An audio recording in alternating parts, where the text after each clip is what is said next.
Hallo, ich darf euch heute mein Lieblingsgerät von EWM vorstellen, und zwar die Tetrix 300 AC/DC. Neben einer Vielzahl von Menüpunkten und Programmpunkten in der Maschine sind meine Favoriten die Spot-Arc und Spotmatic. Aktuell befindet sich die Maschine im Standby-Modus. Durch Drücken der Pfeiltaste kommen wir in die Spot-Arc-Funktion. Solange die LED blinkt, können wir eine Zeit einstellen.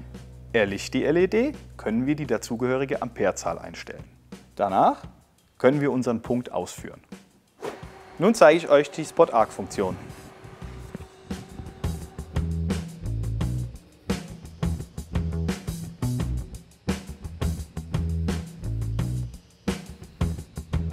Die Spotmatic-Funktion symbolisiert uns eine rote Leuchte. Das heißt, wir betätigen den Knopf, bis die Lampe rot ist.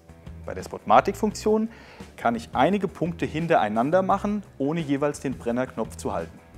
Und das zeige ich euch gleich mal.